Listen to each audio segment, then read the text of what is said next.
Welcome back to my channel, Olive Wellness. If you're new here, my name is Poe. I'm a registered nurse, wellness expert, and health coach. I help people kickstart their health journey by creating small and sustainable changes in their daily lives. Please like and subscribe to my channel below to get the latest updates on health and wellness. Today we'll be talking about the 5 myths about heart disease. I recently made a Reels video on my Instagram talking about these 5 myths of heart disease that I hear all the time. A lot of patients, a lot of clients always say these things to me, and I find that getting education out there is the most important thing to prevent heart disease. Heart disease is the #1 leading cause of death for both men and women. And a lot of times there are a lot of things that we can do about it to prevent it from happening in the first place. So first, let's talk about what is heart disease. So heart disease is actually a broad category of different heart conditions that can happen to our bodies. One of the most common heart diseases is known as coronary artery disease, which affects the blood flow from our heart. Blood flow from our heart is very important because our blood gets oxygenated from the lungs, goes to our heart, and gets pumped to the rest of our body so that we can give oxygen to the rest of our cells. So when there is a decreased blood flow in the heart, that can be a problem for the whole body in turn. A very commonly known form of heart disease or a result of heart disease is a heart attack. This means that a blood vessel in your heart has become blocked and it can't give blood flow to the rest of the body or to the rest of the heart, and then you get chest pain and you have to call 911 in those situations and get to the hospital right away. And to put this in perspective, it is the leading cause of death in the US. It is responsible for about 655,000 deaths every year, and that has been stated by the CDC. So what are some risk factors for heart disease? Excessive drinking, unhealthy diet, overweight and obesity, high blood pressure, high cholesterol, diabetes. There's many things that are lifestyle related that causes heart disease. And that is why it's so important to do lifestyle modifications to prevent getting heart disease in the first place. So here we go, myth number 1. People always say, I am too young to get heart disease. And that is a major no and definitely false, because heart disease can affect anyone at any age at any time. It is why it's so important to establish a baseline of your cardiac or heart function.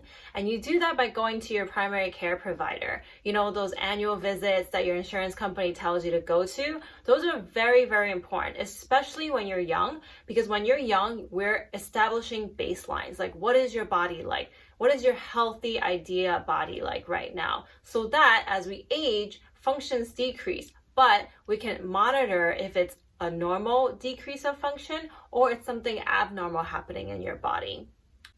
Myth number 2. I'll only get heart disease if it runs in my family. False. 90% of heart disease patients get it because of poor lifestyle choices.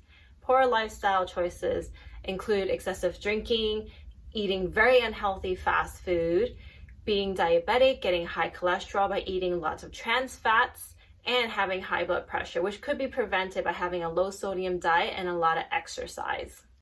Myth number 3. If I have blood pressure problems or high blood pressure, I'll feel it, won't I? No. Having high blood pressure doesn't always have symptoms. It often only has symptoms when your blood pressure is too high and you need to go and get an intervention at the ER or urgent care, and that is kind of too late, right? The idea is to prevent yourself from getting high blood pressure in the first place. And high blood pressure is often called the silent killer because it shows no symptoms of when you do have high blood pressure. Myth number 4. Eating fats are bad for your heart. Fats are a controversial topic. Eating trans fats such as artificially hydrogenated oils from corn, wheat, vegetable is definitely bad for you because this can raise your bad cholesterol, also known as the LDL cholesterol, when you get your annual labs done at your healthcare provider.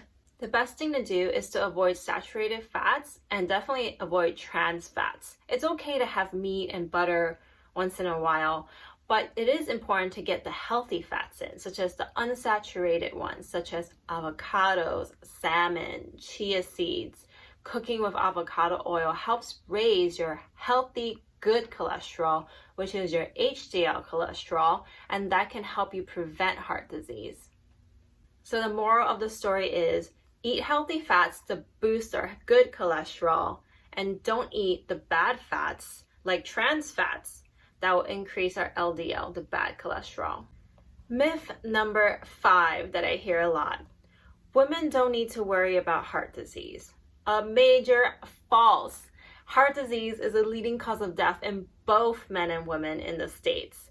It is vital that women are educated as well about symptoms of heart disease. It's often scary because women can go undiagnosed because they don't report the same typical symptoms of a heart attack. Men often report the big pressure that's like an elephant sitting on my chest. The pain is radiating to my jaw and my arms. I'm getting numbness and tingling. But a lot of times women have higher pain tolerance and they don't realize that they're getting a heart attack, and they go about their day until it's too late. So it's definitely important to go to your primary care provider every year, and if you're sick, you go even more often. But make sure you have that baseline. Make sure if you're having any palpitations, chest pain, shortness of breath while you're walking up and down the stairs, you're telling that to your primary care provider and telling them about your family history and your lifestyle habits so that they can then tailor a plan to help you prevent getting heart disease in the future. So the moral of the story is make sure you are aware of your body and you're in tune with your body, and you listen to when your body signals you that something is wrong. And if your body is not signaling you that something's wrong, make sure that you have a primary care provider. Make sure you establish care there. Make sure they know your baseline heart rate, blood pressure, pulse, everything, because it's very important to have a baseline to compare to. Often patients come in only when they're sick and they tell me, oh, I don't want to bother you. I only want to come when I'm sick. I know you're busy. But I tell them, no, I want you to bother me. I want you to come in. I want it to be busy. That means you're getting in control of your health and you're taking control and you're trying to prevent any sickness from happening. If you only come when you're sick, you're kind of too late in the game, right? You're basically chasing the game, basically, at that point. And you don't want that, because we want to prevent you from getting high blood pressure. We want to prevent you from getting high cholesterol. If you only come to us when you're sick, then you might already have high blood pressure, or you might be overweight already, or you might have high cholesterol already. And then we're trying to fix that problem to prevent heart disease, right? So it's vital to get to your primary care provider at least once a year, at least know their phone number. If you get sick, you can call them. If you have any questions, you can call them. But just make sure, it is so important to have a healthcare provider that you trust. So that is all for today. Thank you so much for joining me. I actually use One Medical for my primary care services. If you're interested in them, I'll put my personal referral link down there. I'm not sponsored by them or anything. I just absolutely love them. They've given my family, my husband, me great care, and I really appreciate them, especially during this COVID-19 pandemic going on. They have been so helpful to me whenever I've needed them for my own health during this craziness. But that is all. I wish you all well. Take care, and I'll see you next time. Make sure to subscribe below and keep posted on my updates. See ya. Bye.